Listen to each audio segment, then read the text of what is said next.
This clip is brought to you by SaveWithConrad.com.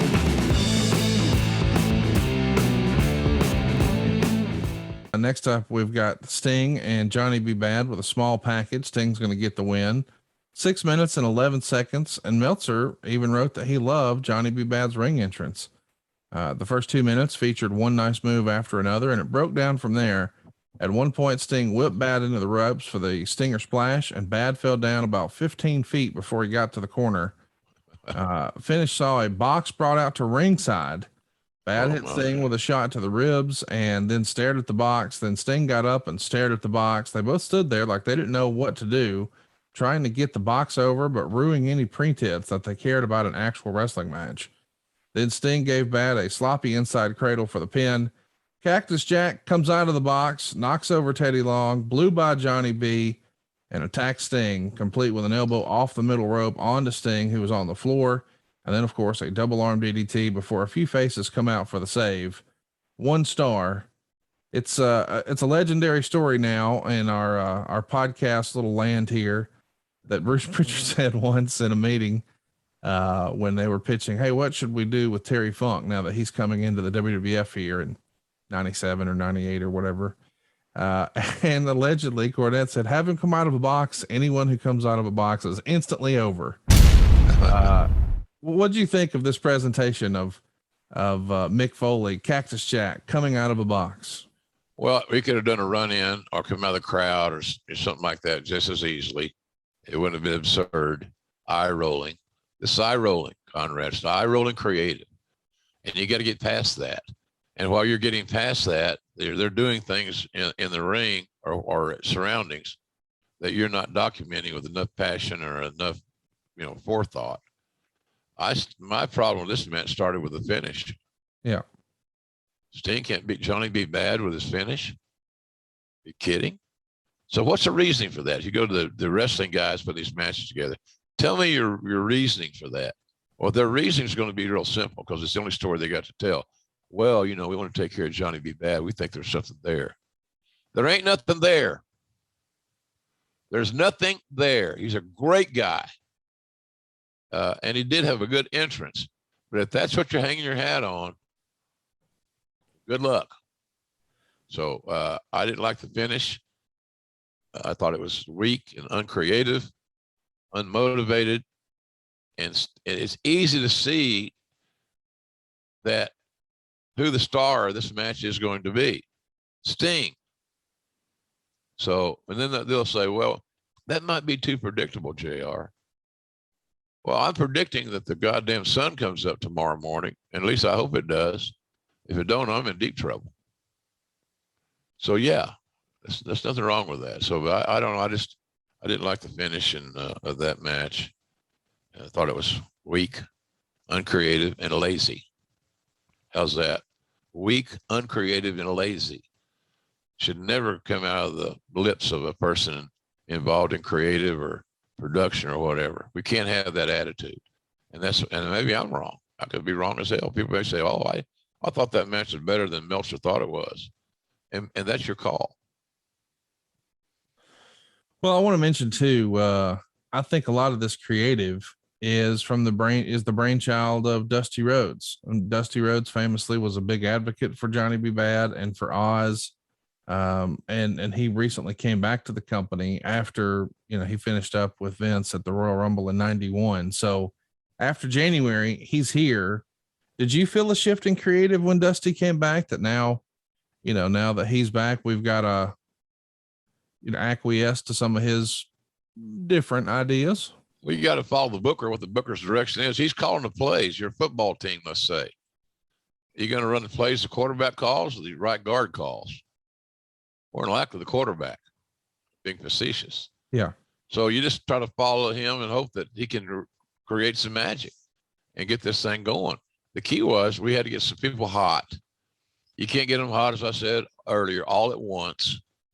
Look at all, and when Dusty was given the mandate, I remember this, I don't know who it came from in Turner. There was a lot of white suits, white shirts, blue jackets, and red ties there.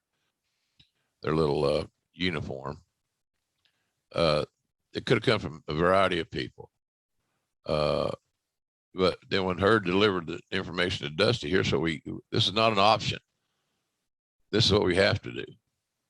We got to take some of these guys and repackage them and get them hot. Find us something that fits them. And well, that's easy to say.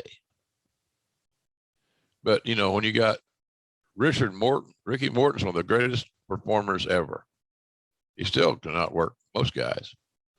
He's got his school of Morton there in Tennessee and all that. I'm a big Ricky Morton fan. Always have been. I think his kid's going to be pretty good too, Kerry. He's got the right DNA, that's for sure. Yep. But why would you disintegrate one of the greatest babyface tag teams of all fucking time? For what reason? Well, it's new. Well, it's different. Well, we want to do something different. Okay. That's a good out. That's your only answer, isn't it? That's your only answer. And we had a proven commodity. So here's the deal. Are you saying to me that getting the Rock and Roll some wins on television and shooting an angle with a good a good tag team that can wrestle, and you get them into a hot program is a bad idea? Do you not think the matches are going to be phenomenal? They're always phenomenal, those guys. But match quality was not as imperative, apparently, as it was to shock people and to repackage. So Dusty basically said, I'll show you guys, I'll repackage the whole goddamn roster. And look at all these names here on this card that we're talking about just thus far that are repackaged, And then the judgment of putting Sting on the second match and winning by a small package. Yeah. Really? So I can't justify that booking. And I can't justify the how bad the show is. I wish I could have made it better with commentary, but you can't shine shit. Next up, we get a Cactus Jack interview with Paulie Dangerously. And what do you know? A box comes out. And Cactus thinks it's Abdul the Butcher, but he opens the box and finds Sting. So these two have a good short brawl, with Cactus taking a few incredible bumps, a backdrop onto the ramp, a hip toss off the ramp onto the concrete floor. And then, of course, they're taking turns hitting each other with garbage cans. 2 boxes in one show. This feels gimmicky. Yeah. Shortcut, lazy. How would it have worked if you had Sting coming through Mick Foley coming through the crowd in his initial appearance on this show, doing what they did, getting some good heat on Sting, and leaving the hero in a crumpled mess, knowing that he'll never quit, though, by God, he'll never quit on you. And then you bring out the box, one box, and it's Sting. Now the box has a little bit of equity, more equity than being the second box that's going to contain your intended territory's top babyface. But again, that wasn't thought through. And, it'll work out okay. It'll be all right. Let's do that.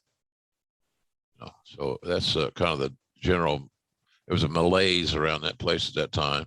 And like you said, Meltzer's writing about, well, how much longer can this company stay in business? They got to do something, blah, blah, blah. You think the boys read that? Wrestlers read the Observer every day. It's been in place for, God dang, since I was a young guy. And I'm not a young guy anymore. Right.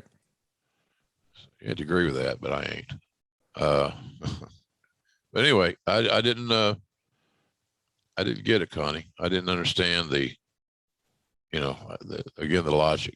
It seemed as if this show is being booked by the committee made up of mostly wrestlers or what have you. And they were just trying to get the finishes done and off their hands as quickly as they could. So complete the assignment of doing the finishes for these 2 or 3 matches, and then you're done. And that's and the work that resulted from that, it was indicative that this was, all half-assed booked, and that's what we had here. I don't know. It's a head scratcher, man. How this thing was so mismanaged. Hey, it's Conrad Thompson. Thanks for checking out the podcast here on YouTube. Be sure to hit the subscribe button and the notifications bell so you get a notice anytime we upload some new content. And go save yourself some money right now. If you're in a 30-year loan or you have credit card debt, it's not a matter of if I can save you money, it's a matter of how much. Find out right now for free at SaveWithConrad.com.